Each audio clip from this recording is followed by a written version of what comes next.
Okay guys, what we're going to have a look at here is using information that the examiner supplies you with to allow you to work out what type of structure and bonding there is within a particular substance.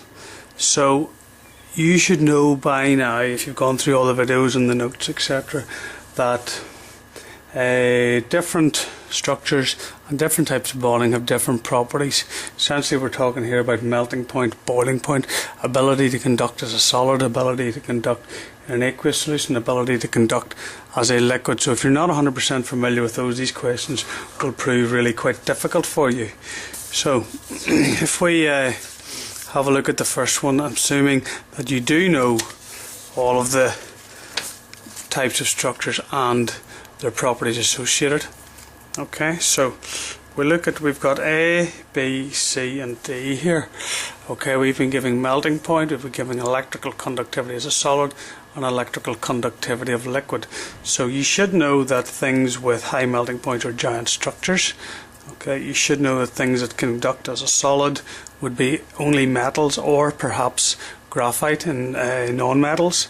And you should know that things that do not conduct as a solid but do conduct as a liquid are ionic, because here the ions are free to move, whereas as a solid the ions are not free to move, they are in those fixed positions.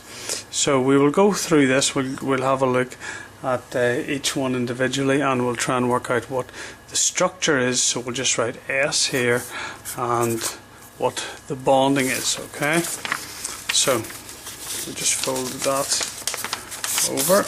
Okay, so here we have S and B. So for our structure on our bonding, right, okay. So let's look at this first one here. The melting point is reasonably high. Okay, it's certainly higher than you'd expect for simple. Okay, so we can say pretty much that the structure is giant. Okay, and so this is for A. Okay, just ignore that. And the bonding, well, it's conducts as a solid. Okay, the only one that we know that conducts as a solid is either graphite, which you should know has a huge melting point of well over 3000. So it's not graphite, so it must be a metal.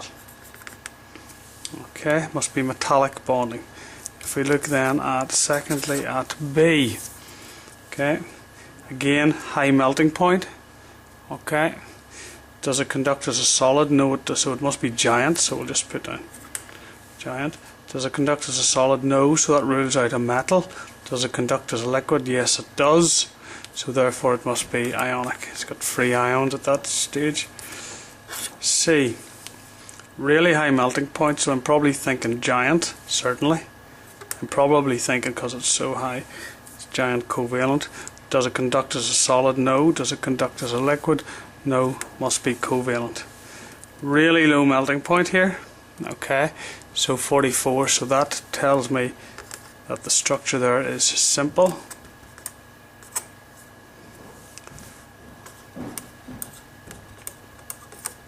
Okay, and does it conduct as a solid? No. Does it conduct as a liquid? No. It's covalent. So those are your 4 different structures and bonding. 3 giants, 1 simple, 1 metallic, 1 ionic, 2 covalent. So going back to the question then, which substance A, B, C, D could be zinc? Well, zinc is a metal, so therefore A must be the answer. Which of the substance A, B and C, D has simple molecular? Well, there is only one simple one. Got to be D. Which type of bonding is present in C? It is giant, but the type of bonding is covalent.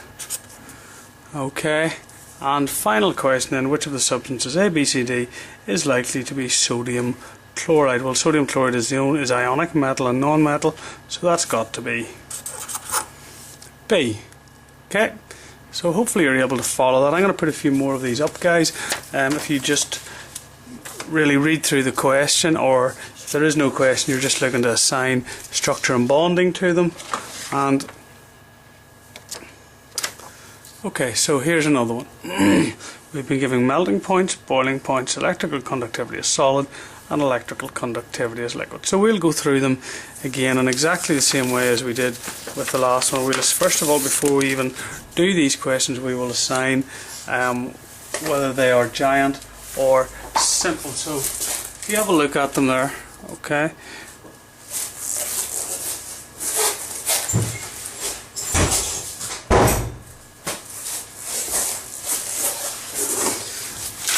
So let's go through. Let's look at A first of all. Its melting point is extremely low, as is its boiling point. We're talking right away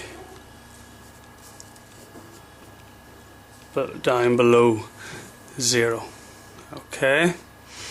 We have electrical conductivity is very poor in both solid and liquid. So therefore it's certainly not giant. It must be simple.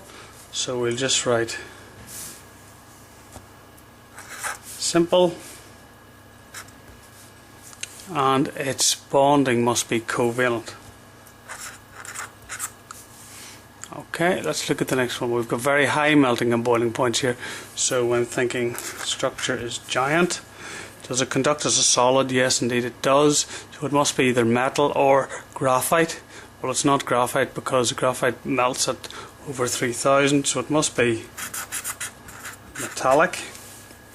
This one here has got an extremely high melting and boiling point, so it's definitely giant.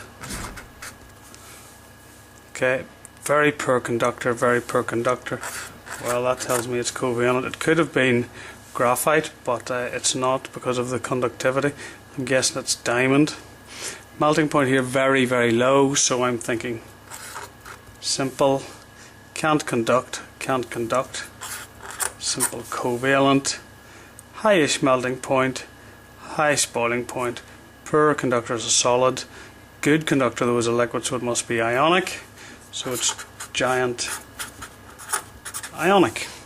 So that's what you've got to do with these, is go through them first of all, work out what the structures and the bonding is, and then do the questions. So which of the substances A, B, C, D could be diamond? Well, diamond is giant covalent. There is only one of them is giant covalent.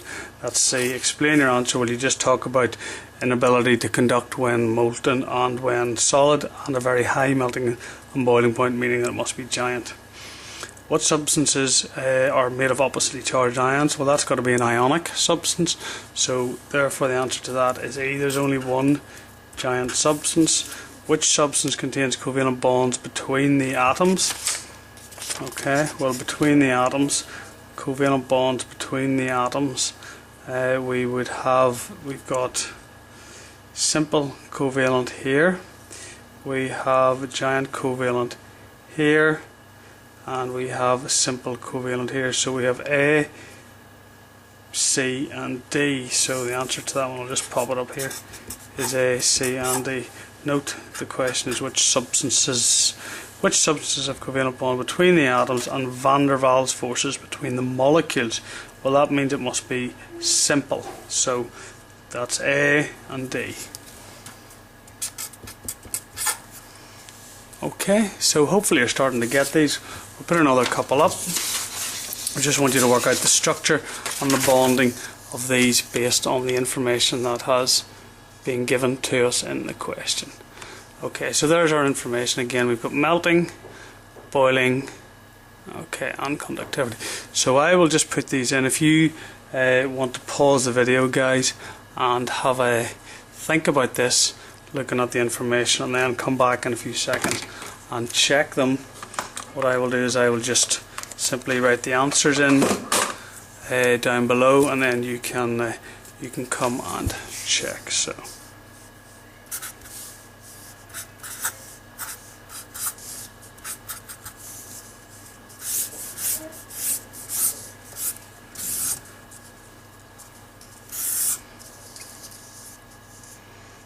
okay, so first of all, A has got a very high melting and boiling point, so it's giant. It's a good conductor as a solid, not as good conductor as a solid, and a poor conductor as a liquid, so that is giant covalent. Okay, B, it's probably graphite. B is very, very low boiling point and melting point, so that is simple. It is covalent because it doesn't conduct either way.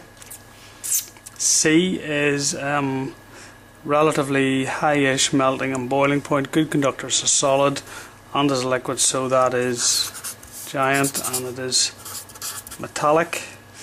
D has got a very high melting and boiling point and is a poor conductor across the board, so I think that is certainly giant and it is covalent for D. And E has got a highish melting, highish boiling point, doesn't conduct well as solid but does conduct as a liquid, so it is giant but it is ionic. Okay, right, the last one then, and again I'll let you have a look at it and take a few seconds to make, or a few minutes if you want, to make your mind up. All we've been given this time is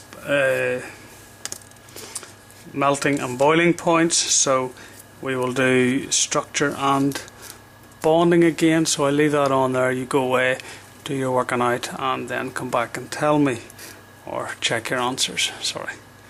Okay, so chlorine then, which is the first one. Okay, so we'll just write S and B for structure and bonding. Okay, so the first one, which is chlorine, really low melting point, so it's simple and its bonding is covalent. Okay, zinc, okay, is giant. Sodium chloride, high melting point, is giant. Very high melting point again is giant. Diamond is giant. Okay, zinc you should know is pure metal, so its bonding is metallic. Sodium chloride you should know is a metal and a non-metal, so its bonding is ion. Sorry, we can't tell the bonding from the information in the question. You should be able to work out the bonding in these.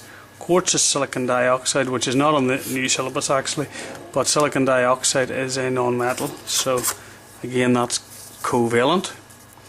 And the last one is diamond, and you should know and recognize diamond as being giant covalent. So if we just, so that it's clear for you, that's chlorine, that's zinc, the ionic one is sodium chloride, NaCl, the covalent one is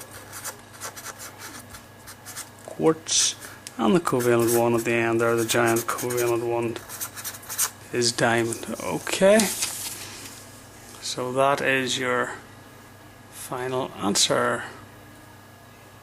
Okay, so you would have been able from this information here to work out just the structure but not the bonding. Okay, but you should have been able to take the names and use that to work out whether it was covalent, etc. Okay guys, so I hope you're able to solve those little problems now. They may well crop up, so good luck.